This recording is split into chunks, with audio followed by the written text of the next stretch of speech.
시편 110편 1절 말씀, 우리 제목은 공동체에 필요한 리더십이라고 하는 제목으로 말씀을 나누겠습니다. 함께 읽겠습니다.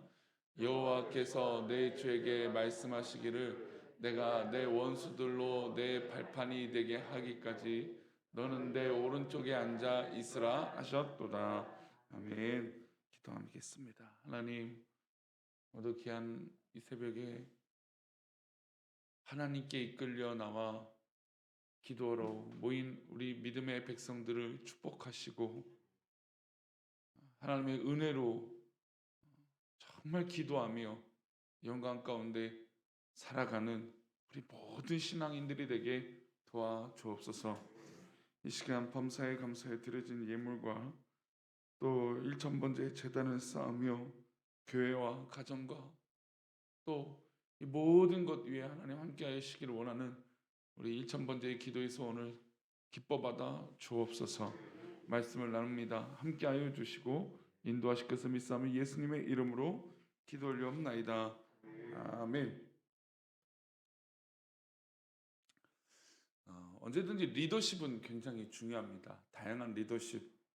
저도 어렸을 때부터 그냥 저는 아시다시피 어렸을 때부터 목회자가 꿈이었어요. 교회를 다닐 때부터 목회자가 꿈이고 이제 중학교 가서 큰 은혜를 받고 정말 내가 목회자가 되야겠다, 목사가 되야겠다라고 결심하면서 꿈꿔왔던 목사님 상들이 있죠. 그러니까 그런 이 목사의 상이나 어떤 그런 기대치, 것들이 모여 있는 것들이 아마 리더십일 겁니다. 근데 대체로 역사적으로 보면 어떤 리더십이 인간 사회에서 유명했냐면 카리스마 있는 리더십이에요. 그래서 강력한 권력과 힘으로 백성들 또 국민들을 이끌어 나가는 그런 리더십이 인기가 있었습니다. 실제로 인류의 역사 가운데 그런 인물들이 여럿이 있죠. 우리나라에서도 그렇습니다. 근데 이제 카리스마라고 하는 교회에서도 이제 카리스마 리더십을 강조하기도 합니다. 저는 개인적으로 하나님은 절대 카리스마의 리더십이라 믿어요.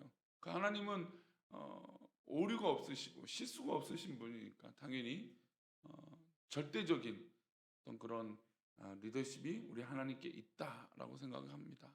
근데 인간들이 가지는 이 카리스마 리더십은 좋을 땐 좋지만 안 좋을 때는 어떻게 될까요?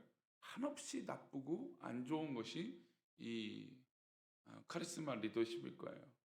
왜냐하면 카리스마 리더십은 보여지는 것에 사람들이 이목을 갖게, 맞아, 저렇게 행동하는 거야, 저렇게 하는 거야.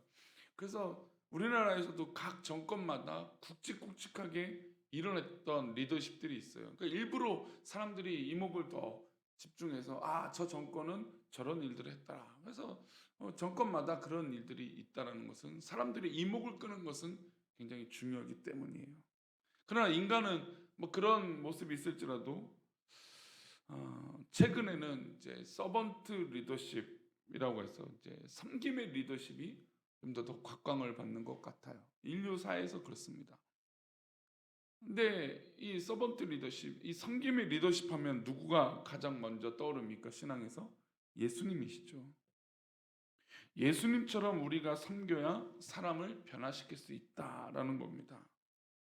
그런 리더십을 갖고 있는 사람이 공동체에 필요하다라는 것이죠. 사실 섬기는 리더십 이외에 리더십 이론은 많이 변화가 됩니다. 지금도 여러 가지 변화가 되지만 설득의 리더십, 포용의 리더십, 엄마와 같은 엄마 리더십, 요즘 그런 말들이 많죠.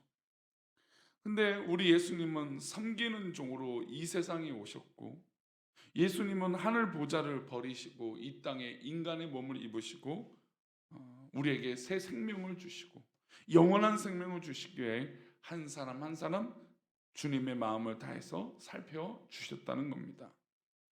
오늘 다윗이 지은 시편을 보면 다윗이 계시의 영을 받아서 장차 오실 예수님에 대해서 노래하고 있어요. 1절 말씀 다시 한번 보겠습니다. 여호와께서 내 주에게 말씀하시기를 내가 내 원수들로 내 발판이 되게 하기까지 너는 내 오른쪽에 앉아 있으라 하셨도다. 우리 주 그리스도가 어떤 분이십니까? 하나님 우편에 앉아 계셨던 분입니다. 인류 역사의 오른편, 그러니까 보좌의 왕위의 오른편은 권력을 상징합니다. 그러니까 우리나라도 우의정 좌의정하면 우의정이 조금 더 높다라고, 우판 좌판은 우의정, 그렇죠. 오른편은 어쨌든 권력의 자리예요. 근데 아버지 권능의 자리에서 예수님은 그 자리를 내려놓고 이 땅에 오셨다는 겁니다. 그 예수님이 뭐 능력이 없어서 섬겼다, 뭐 부족해서 섬겼다, 또 우리 죄를 사해 주신 그 목적만을 위해서 뭐 섬기셨다.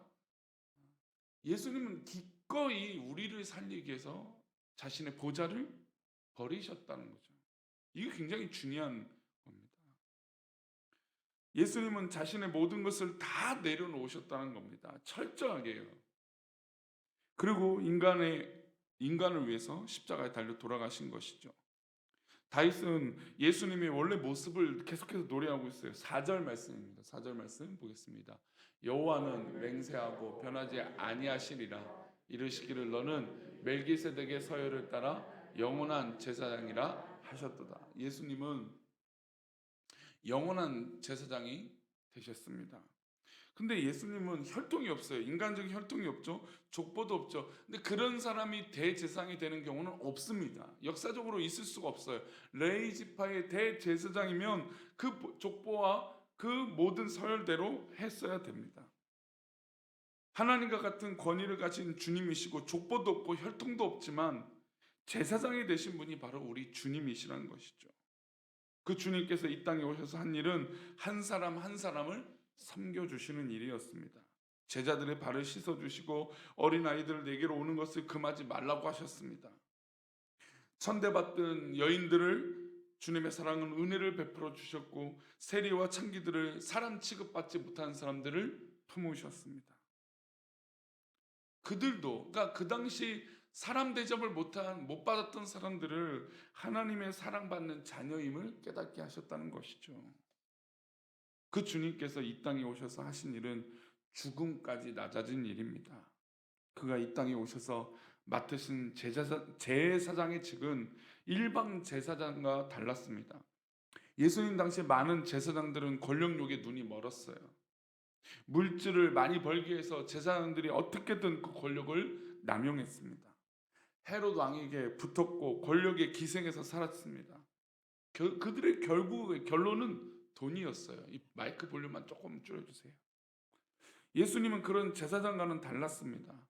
하나님과 인간들 사이에 이어주는 진실한 중재자였어요. 그런 역할을 하신 참된 제사장입니다. 그러니까 인간은 뭔가 화려하고 잘하는 것 같지만 결국에 실망스러운 인간적인 모습이 있다는 겁니다. 우리 뭐 많이 보잖아요, 그렇죠? 뭐 아무리 대단한 사람이라도 결국엔 돈 때문에 넘어지는 사람.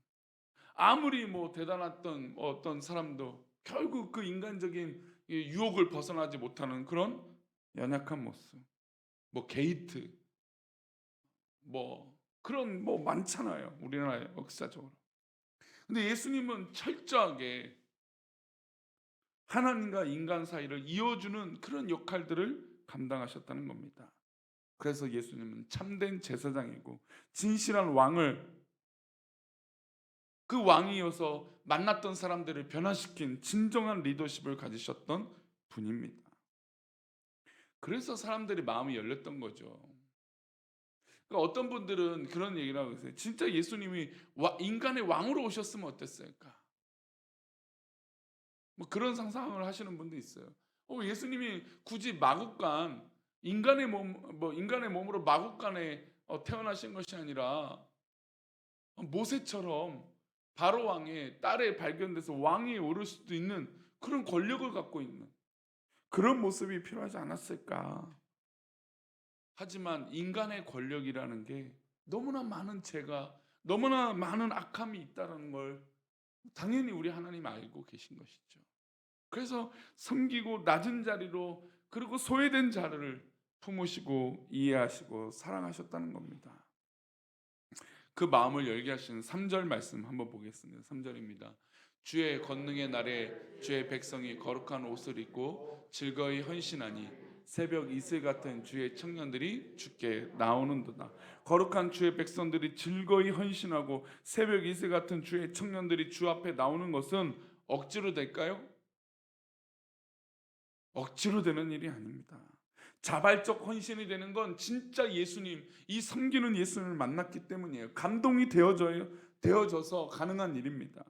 섬기는 종으로 오신 예수님을 통해서 감동을 받고 은혜를 받고 마음이 움직일 때 헌신하고 즐거워할 수 있는 것입니다. 그때 새벽 이슬 같은 청년들이 주님 앞에 나오는 것이죠. 북한의 세습 권력은 사람들을 동원합니다. 그리고 사람들을 세뇌시켜요. 그러나 하나님은 그렇게 하시지 않아요. 하나님은 마음을 감동시키세요. 우리 인간을 감동시키세요. 아니 뭐 굳이 하나님이 그럴 필요 있으십니까? 이렇게 뭐 감동시키려면 사실은 비굴해지기도 해야 돼요. 그러니까 예수님이 뭐 리더십이 뭐 섬김의 리더십이라고 아름답게 표현하고 있지만 사실 어떻게 보면 굉장히 비굴한 거예요. 억지로 또 때로는 져야 될 때가 많고 양보할 때가 있고 때로는 포기할 때가 있고 때로는 죄인 취급을 받는 거예요. 그러나 하나님은 즐거이 그 일들을 감당하셨던 거죠. 그래서 우리의 마음을 감동시키신 것입니다. 그리고 우리가 우리 주님을 믿을 수 있도록 만드신 것이죠. 참 그러고 보면 인간은 정말 너무너무 악한 것 같아요. 진짜를 만날 때 감동되어지는 거. 그러니까 요즘 세대도 감동 하잖아요. 그렇죠? 감동이 필요해요. 맞아요. 근데 정말 진심이 통할 때 저는 감동이 일어나게 될 줄 믿습니다. 예수님 하나님의 진심을 인간들이 깨닫게 돼서 자발적으로 하나님 앞에 나아가게 되는 놀라운 리더십이 우리 주님 앞에 있었다는 겁니다. 우리를 주님을 섬기고 많은 일을 해도 기쁘고 즐거운 것은 우리 마음이 예수님으로 인해서 감동되어졌기 때문이에요. 예수님의 그 십자가의 은혜가 있기 때문에 우리가 즐거이 예배하고 기도하는 것입니다. 은혜와 감동이 있으면 그 어떤 헌신도 아깝지 않아요. 어떤 시간도 아깝지 않아요. 어떤 수고도 힘들지 않습니다. 그러니 오늘 이 새벽에 말씀을 나누는 우리 성도님들, 귀한 섬김이 하나님이신 그리스도께서 이 땅에 오심을 본받아 은혜 받는 섬김이 우리 가운데도 일어나기를 축복합니다. 공동체 리더는 섬김의 모습이 있어야 다른 사람들에게 섬김을 요구할 수 있습니다. 입으로 요구하지 않더라도 그 모습을 보고 자발적으로 헌신하는 귀한 은혜가 흘러갈 것입니다. 우리 교회가 이 지역에서 그런 교회가 되었으면 좋겠어요. 하나님의 사랑을 섬김을 흘려보내서 우리 이 지역의 사람들을 감동시킬 수 있는 그런 교회, 또 우리 그런 성도들, 그런 목사가 되기를 축원합니다. 오늘도 그런 은혜의 사랑 가운데 하루를 살아가시는 귀한 성도님 되시기를 축원합니다. 기도하겠습니다. 하나님 아버지, 오늘도 귀한 하루를 살아갈 때 하나님의 은혜 가운데 그 하나님께서 우리를 사랑하셔서 우리 주님이 우리를 그렇게 섬긴 것을 믿고 믿음으로 나아가게 부족함이 없도록 인도하여 주옵소서. 우리가 주님의 은혜 가운데 나아가며 주님의 영광 가운데 나아가며 그 은혜가 족하여 살아가는 귀한 믿음의 하루가 되게 도와 주옵소서. 인도하실 것을 믿사옵고 우리를 구원하여 주시고 우리를 사랑하시고 우리를 죽기까지 섬겨주시는 예수 그리스도의 이름으로 기도 올리옵나이다. 아멘. 하늘에 계신 우리 아버지여, 이름이 거룩히 여김을 받으시오며 나라의 마옵시며 뜻이 하늘에서 이룬 것 같이 땅에서도 이루어지이다. 오늘날 우리에게 일용할 양식을 주옵시고 우리가 우리에게 죄 지은 자를 사하여 준 것 같이 우리 죄를 사하여 주옵시고 우리를 시험에 들게 하지 마옵시고 다만 악에서 구하옵소서. 내게 나라와 권세와 영광이 아버지께 영원히 있사옵나이다. 아멘.